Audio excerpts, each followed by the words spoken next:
जय गुरुदेव। जय गुरुदेव। जय गुरुदेव। परम पुरुष गुरुदेव जी, जय गुरुदेवय नाम। अलख अगम्य की पार में स्वामी तुम्हें प्रणाम। कोटि कोटि करूं वंदना, अरब खरब प्रणाम। चरण कमल बिसरू नहीं, जय गुरुदेवय नाम। जय गुरुदेव। परम पूज्य स्वामी जी महाराज के चरणों में कोट कोट प्रणाम। आप सभी प्रेमी भाई बंधुओं सबको सादर जय गुरुदेव। आज का ये सत्संग है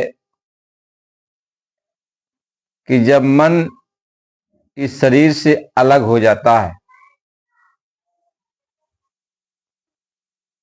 और इसका सारा ख्याल ध्यान इस शरीर से हट जाता है, शरीर से इसका कोई अस्तित्व नहीं रह जाता, तो यह मन जा करके ज्योति स्वरूप में समा जाता है। आज इसी पर सत्संग किया जाएगा। परम पूज्य स्वामी जी महाराज ने समझाया कि बच्चा, जो रामचरितमानस के रचयिता यानी गोस्वामी जी महाराज, जिन्होंने रामायण लिखा, वे 25 साल की उम्र में ही भगवान को प्राप्त कर लिए और उन्होंने जैसे जैसे भगवान को प्राप्त किया, उन्होंने रामायण में उसका वर्णन किया। राजापुर गांव में गोस्वामी जी महाराज रहते थे और उनको भगवान से मिलने की तड़प रहती थी। तो स्वामी जी महाराज ने समझाया कि बच्चा, जब सारे लोग सो जाते थे तो वो घर से बाहर निकल जाते थे। घर से बाहर निकल जाते थे, जो रोड चलता था रास्ता, तब पहले पगडंडी ही था, तो रास्ते पे जाके बैठते थे कि हो सकता है इसी रास्ते कोई संत महात्मा मिल जाए। तो ऐसे एक दिन वो रात में बैठे हुए थे, तो एक महात्मा आए और उन्हें मिल गए। ये रो रहे थे। कहे, बच्चा क्यों रोते हो? मैं बड़ी दूर से चल के आया हूं, तुम्हारे लिए ही आया हूं। कुछ बातचीत आपस में किए और कहें कि देख बच्चा, मुझको पहचान ले, देख ले, और मैं तुम्हें रास्ता बताता हूं और तुम अपने घर में बैठकर इस रास्ते पर चलना, इसकी कमाई करना, तो अंदर में मैं मिलूंगा, अंदर में हम तुम्हें मिलेंगे और मुझे पहचान ले, खूब निहार ले। तो गोस्वामी जी महाराज को उन्होंने रास्ता बताया। तब गोस्वामी जी महाराज ने कहा कि बंदो गुरुपद कंज, कृपा सिंधु नर रूप हरि, महामोह तम पुंज, जासु बचन रवि कर निकल। उन्होंने कहा कि मैं अपने गुरु के चरण कमल की वंदना करता हूं कि वो मानव का रूप तो बना के आए, लेकिन वो स्वयं वो कुल मालिक थे, भगवान थे। भगवान थे और उन्होंने आ करके हमें जो है रास्ता बताया, और रास्ता बताया, उनके चरण कमलों का हमने ध्यान किया और अपने घर में बैठ करके उसका हम अभ्यास करते रहे, अभ्यास करते रहे। एक दिन अर्धरात था और हम साधना में बैठे हुए थे, तो उस समय ऐसा हमें लगा कि बिजली चमक रही है, बादल गरज रहा है, घोर शोर जो है गर्जना हो रही है, रह रह के बिजली चमकती है, बादल गरजता है, घोर शोर होता है। तो गोस्वामी जी महाराज ने कहा कि हमने सोचा कि आधी रात कहीं सवेरा तो नहीं हो गया, आखिर ये बादल गरज रहा है, बिजली चमक रही है, कहीं बाहर बरसात तो नहीं हो रही। तो उन्होंने दरवाजा को खोला और बाहर गए तो बाहर देखिए आसमान पूरा साफ था, कहीं कुछ नहीं। फिर जाके वो जो है जब अपना कमरा बंद किए और भजन पे बैठे, साधना पे बैठे, फिर घोर शोर वही होने लगा। तो अब उनको विश्वास हो गया कि मेरे गुरु ने जो मुझे मार्ग बताया था, अब मालिक की दया हो रही है। तो रोज रोज अब वो भजन करते, रोज रोज ये गति होती। एक दिन उनकी सूरत यानी उनकी आत्मा ही शरीर को छोड़ के आगे चली गई, गुरुद्वारे पर नील शिखर पर चली गई। और जब नील शिखर पे चली गई, गुरुद्वारे पर चली गई, तो उन्होंने रामचरितमानस में वर्णन किया कि मेरी सूरत आगे बढ़ी चढ़ी तो मोह बिलो के राम मुस्काई। मैं आगे बढ़ा तो मुझे भगवान राम का दर्शन हुआ, यानी निरंजन भगवान का मुझे दर्शन हुआ। और मुझको देख के वो बहुत प्रसन्न हो गए और उन्होंने अपना मुख खोल दिया, यानी प्रसन्न हो गए, मुस्कुरा दिया, हंस दिया। तो उनके हंसने से ही हमें रास्ता मिल गया, कहें कि आगे चले जाओ, अपना बल दिया, ताकत दिया, आगे चले जाओ। तो उन्होंने रामचरितमानस में यही लिखा था कि उधर माज सुनु अंडज राया, देखूं बहु ब्रह्मांड निकाया। यानी जब हमें उन्होंने रास्ता दिया आगे का, अब उधर इसलिए कहा जाता है कि आगे ऊपर की तरफ रास्ता दिया, तो उनके अंदर से ही वो रास्ता गया है, यानी उन मंडल को पार करने के बाद ही ऊपर जाना है। तो उनके उधर से ही हम गए, यानी अब उनके लोक से ही ऊपर गए, उनका बल मिला, उन्होंने रास्ता दे दिया और गुरु महाराज जी साथ में थे तो रास्ता बता दिया, तो ऊपर चला गया। आगे जब गया तो उधर जो है माया की रचना है, कहें उधर जब मैं गया तो उधर माया की रचना है, और माया की रचना में देखा कि उधर माज सुरवंडज राया, देखो बहु ब्रह्मांड निकाय। एक दो नहीं, माया ने इतनी बड़ी रचना की है, माया के लोकों में अनंतो ब्रह्मांड, एक दो ब्रह्मांड नहीं, बहु ब्रह्मांड निकाया। तो इतना ब्रह्मांड देखा, इतना लोकांतर देखा, का इतना जो है ब्रह्मा विष्णु शिव एक एक करोड़ों करोड़ों देखा। कह कोटिन चतुरानन गौरीसा, कोटिन उड़गन रवि रजनीसा। यानी करोड़ों करोड़ों ब्रह्मा जी, विष्णु जी, शिव जी, ये हमने देखा। कह कोटिन दीघपाल जम काला, और कोटिन भूधर भूमि विशाला। यानी करोड़ों करोड़ों दिग्पाल, इंद्र, जम, करोड़ों करोड़, एक दो की गणना नहीं है। ये धरती करोड़ों करोड़ों, एक दो धरती नहीं, तो बहुत कुछ देखा। कहें कि मैं कितना वर्णन बताऊं, जो कहानी सुनने में नहीं आता। कहें जो नहीं देखा नहीं सुना, जो मनहु न समाये, और सोई सोई अद्भुत देख ही बरन कवन विधि जाए। कहते बहुत कुछ देखा, तो उसका वर्णन कैसे करूं। वो तो जो पहुंचेगा, कहें जो पहुंचा जानेगा वही, और कहन सुनन से न्यारा है। जो पहुंचेगा वही जानेगा, वही समझेगा कि क्या है। तो ऐसे वो जो है उनकी साधना आगे बढ़ती गई, और एक एक मंडल को पार करते हुए वो अपने देश लोग सचखंड पहुंच गए, और उनकी गति पूर्ण हो गई, वो पूर्ण गति हो गई। तो अपने ही घर में वो बैठ करके रहते थे। तो कभी कभी 2-4 लोग 10 लोग जो भी आ जाते थे, ब्राह्मण थे ही, कहते कान कुंज ब्राह्मण मुरि जाता, उनके जात तो कान कुंज ब्राह्मण की थी, तो वैसे लोग समझाते बुझाते। तो उनके यहाँ लोग आते थे तो वो कुछ सुनाया करते थे, तो गुरु महाराज जी ये समझाते कि ऐसे धीरे धीरे अच्छी बात सुनाते सुनाते कुछ भीड़ जुटने लगी, गांव के लोग और आने लगे। तो जिस शहर के किनारे उनका गांव था, उसी शहर में काशी का एक हृदय नाम का अहिर रहता था।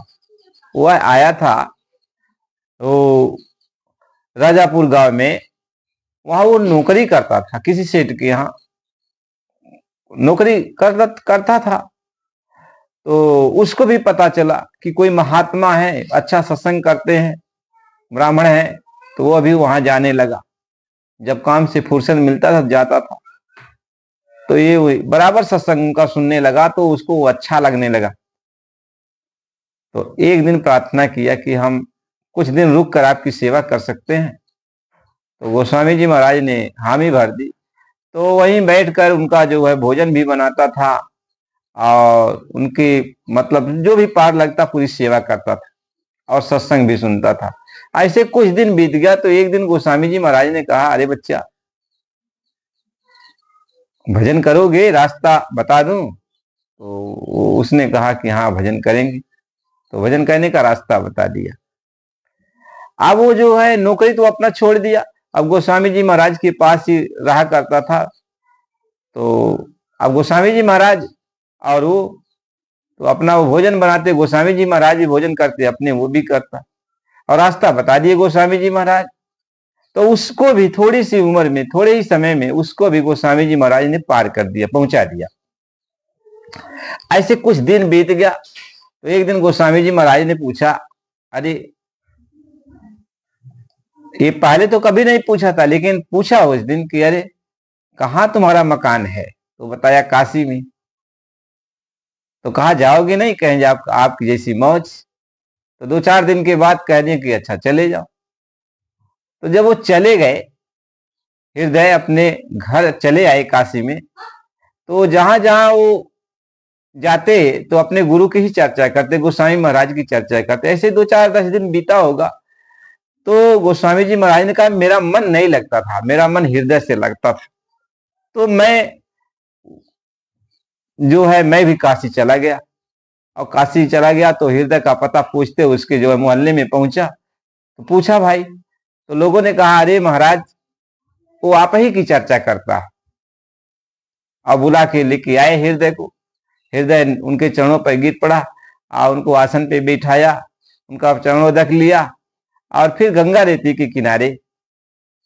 के किनारे वहां एक कुटी बनाया, और 2-4 लोग मिलकर के सब लोगों ने कुटी बना दिया। गोस्वामी जी महाराज वहीं पे अपना रहने लगे, और सारी व्यवस्था, और बराबर जाके उनका जो है सेवा करता, सत्संग सुनता। एक दिन गोस्वामी जी महाराज ने घट रामायण जो लिखे थे वह हृदय को दे दिया, और कहा जाओ इसका प्रचार कर। जब घट रामायण का प्रचार हृदय शुरू कर दिया, तो लोगों के अंदर उथल पुथल मचने लगी, क्योंकि काशी में ब्राह्मणों का बोलबाला था, पंडा पुजारियों का बोलबाला था, और बड़े बड़े मठाधीशों का बोलबाला था। तो वो अंदर की बात लिखे थे कि अंदर में गंगा जमुना है, अंदर में ब्रह्मा विष्णु महेश है, अंदर में मतलब बाहर की पूजा वो बता रहे थे कि अंदर में। तो लोगों ने विरोध किया कि कहां से कैसा जो है ये कौन सा ज्ञान दे रहे हैं। तो पहले तो हृदय को लोगों ने पकड़ा, तो हृदय से पूछे तो हृदय अपना जवाब दिया। तो लोगों ने कहा कि ये भी नास्तिक है, इसका गुरु भी नास्तिक है, इसको मार दो। तो पहले जो फतवा जारी हो जाता था लोग वही करते। तो हृदय को घूसा हाथ मारने लगे, मुक्की, इसको मारो, मुक्का मुक्की मार कर खत्म कर दो। तो उस समय शेख तकी एक मजिस्ट्रेट था। तो उसमें मुसलमानों का राज्य था, अकबर बादशाह का राज्य था शायद। तो वो जा रहा था दरबार में, तो घोड़े से बैठकर जा रहा था, तब तक घोड़ा मोड़ा की हल्ला किधर हो रहा। तो देखा उधर झगड़ा हो रहा, पूछा भाई झगड़ा क्यों हो रहा है? तो लोग सहम गए कि अरे मजिस्ट्रेट है। मजिस्ट्रेट है तो लोग मारना बंद कर दे, कहें कि ये किसी को मानता नहीं है, नास्तिक है, खुदा को भी नहीं मानता, कुरान को भी नहीं मानता। तो तकी ने दो चार बातें पूछी तो वो भी सही बात बताए, तो तकी भी घबरा गया कि अरे भाई ये तो बात जो कह रहा सही कह रहा। तो तकी ने कहा कि अच्छा इसको ले चलो, जा इसका गुरु है। तो लोग है गोस्वामी जी महाराज के पास आए, तो गोस्वामी जी महाराज ने सबको देखा, तो अपना जो जो भी आसन था अपना सबको बैठाया, सबसे विनती प्रार्थना किया, सबको सिर झुकाया। तो सब लोग ये सोचे देखो इसका गुरु कैसा है, इतना दीनहीन, सबकी इज्जत दे रहा है। तो इसके बाद गोस्वामी जी महाराज ने कहा कि अरे आप लोग आ गए, मेरा जीवन धन्य हो गया। तो कहें कि आपका जो आपका चेला है ये बहुत उटांग पटांग बात करता, गंगा जमुना को भी नहीं मानता, हदीस कुरान को भी नहीं मानता, रामायण किसी को मानता होता नहीं है, उस समय तो पुराण उराण को भी नहीं मानता। तो गोस्वामी जी महाराज ने प्रेम से कहा अरे बात क्या है, क्या इसने कह दिया है, आप तो कहिए। तो उन लोगों ने बयान किया। तो जब वो बयान किया तो गोस्वामी जी महाराज ने सबका जवाब दिया। गीता, भागवत, पुराण, कुरान, जिससे भी जो लोगों ने प्रश्न किया तो गोस्वामी जी महाराज ने सबका जवाब दिया। तो सब चुप। अब तो जब सब चुप हो गए तो हार मान गए। तो नैनु श्यामा माना कुछ ऐसे पंडित थे जो उनकी बात को समझे, वो भी उनसे रास्ता लिए और इसके बाद अपना भजन भाव करने लगे। तो पूरे काशी में हल्ला मच गया, हल्ला मच गया कि ये 25 साल का वो लड़का वो सबको हरा दिया है। तो दो काशी में और बचे थे बड़े बड़े मठाधीश पंडित। एक तो मानागिरी पंडित, वो सन्यासी थे, बहुत बड़े प्रकांड विद्वान पंडित थे, और एक फूलदास कबीर पंथ के महंत थे, वो भी बहुत ज्ञानी थे। तो मानागिरी पंडित को लोगों ने कहा कि आप चल के उनसे जो है अपना शास्त्रार्थ कीजिए, क्योंकि वो सबको हरा दिए, आप उनको हरा दीजिए। तो बाद में मानागिरी पंडित ने जब हामी भर दी तो वहां पर गए, तो बातचीत होने लगी, बहुत बातचीत हुई। तो सारी बातों का जवाब गोस्वामी जी महाराज ने दे दिए। तो मानागिरी पंडित ने जो सन्यासी थे, उन्होंने कहा कि हे स्वामी, आपकी बात तो हमें सब समझ में आ गई, लेकिन हमारे अंदर एक शंका है, आप मेरी शंका का समाधान कर दीजिए। कहे कौन सी शंका?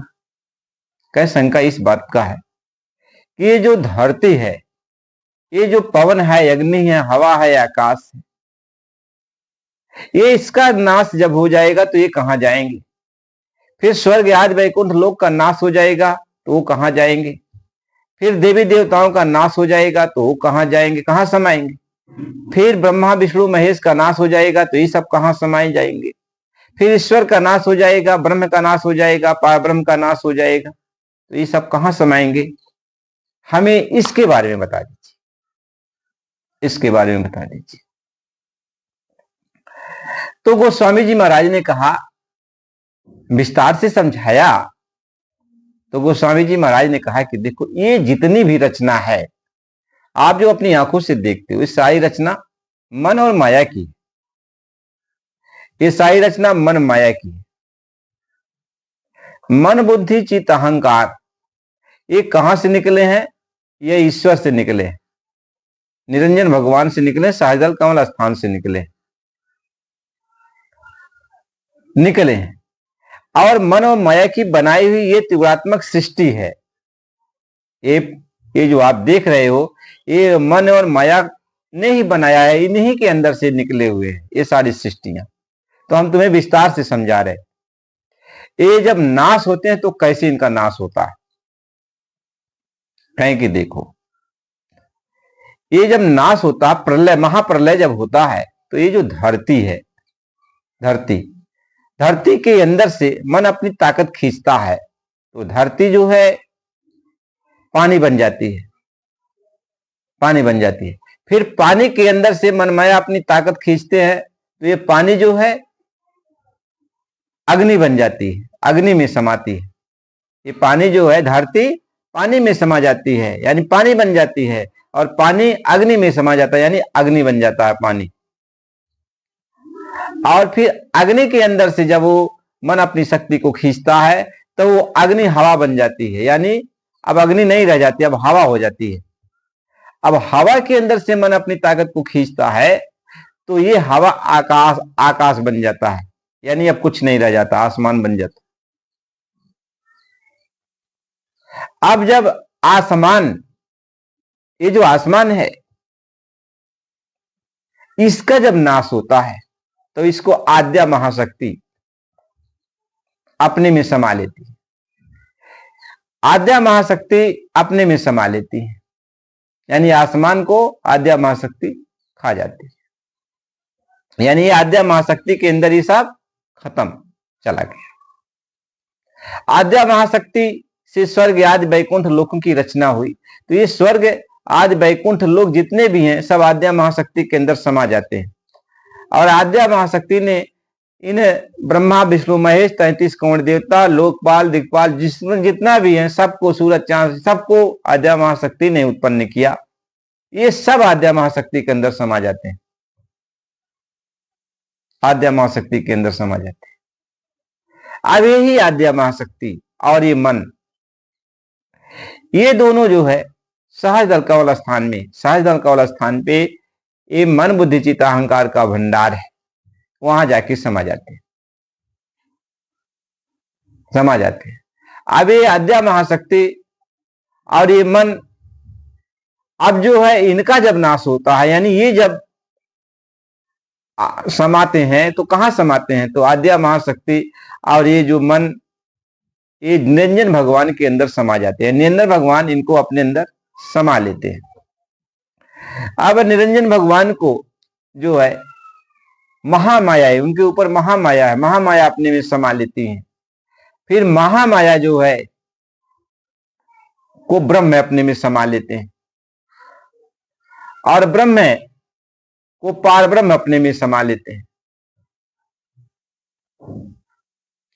यानी जब ईश्वर जो है, ईश्वर को वो ऊपर के जो मालिक हैं ब्रह्म है, ब्रह्म अपने में समा लेते हैं, कुछ रहता नहीं है, एकदम कुछ नहीं रह जाता। जब ईश्वर खत्म हो गए तो लोक लोकांतर सब खत्म हो, कुछ नहीं रह गया। अब जो ब्रह्म है उनको पार ब्रह्म है, पार ब्रह्म को निराकार कहते हैं, वो ब्रह्म को अपने में समा लेते हैं। तो अब ब्रह्म को अपने में समा लिए तो पार ब्रह्म को जो है, जिसको शून्य देश कहते हैं, पार ब्रह्म कहते हैं, वो क्या है, उस शब्द रूप है। यानी ये सारी सृष्टि जो है अब उस शब्द में समा जाती है, अब उस शब्द में समा जाती है, यानी पारा ब्रह्म में समा जाती है, शून्य में समा जाती है। और यही शून्य अब महाशून्य में समा जाता है, यानी शब्द महाशब्द में समा जाता है। वो महाशून्य है, महासागर है, ये शब्द जो है अब महाशून्य में समा जाता है, यानी अब शब्द महाशब्द में समा जाता है। यानी जो भी रचना है वो शब्द से ही प्रारंभ हुई। अब महाशून्य जिसको महाकाल कहते हैं, अब महाकाल के नाके तक ये जो है प्रलय महाप्रलय जाता है, उसके ऊपर नहीं, उसके ऊपर नहीं। यानी महाकाल का जो देश है वो रहता है, बाकी नीचे के सारे देश खत्म हो जाते हैं। लेकिन महाकाल के देश में जो भी ये सूरतें हैं, जो भी आत्माएं हैं, ये ऊपर नहीं जाती, सतलोक नहीं जाती हैं, वहीं तक रहती हैं। अब फिर जब विस्तार होता है तो महाकाल प्रभु फिर जो है अपने शब्द से फिर नीचे का विस्तार करते हैं, नीचे का विस्तार करते हैं, पार ब्रह्म को यानी शून्य देश को बनाते हैं।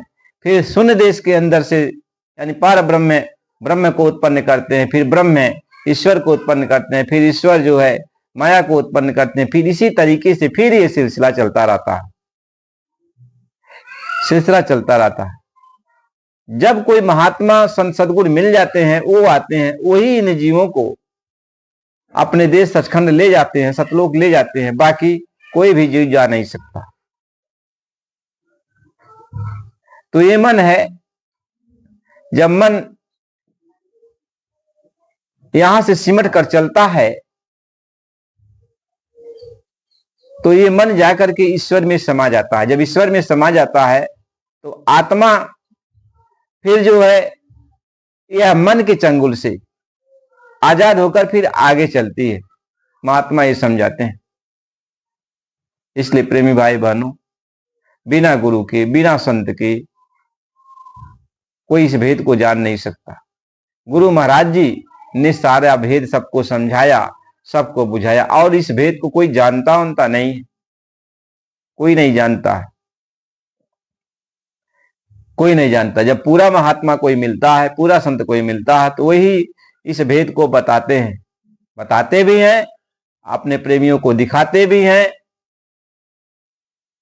कैसे कैसे रचना हुई है। जब लेके चलते हैं तो दिखाते हुए लेके चलते हैं, सबका परिचय कराते हुए लेके चलते हैं। ऐसा थोड़ी है कि मतलब अनजान में आप चले जाओगे। सब कुछ पूरा पूरा पता देते हैं, पूरा पूरा परिचय देते हैं, सबको दिखाते हैं, सब कुछ बताते हुए फिर आगे लेके चलते हैं। इसलिए गुरु की महिमा बड़ी अपार है, गुरु की महिमा बड़ी अपार है।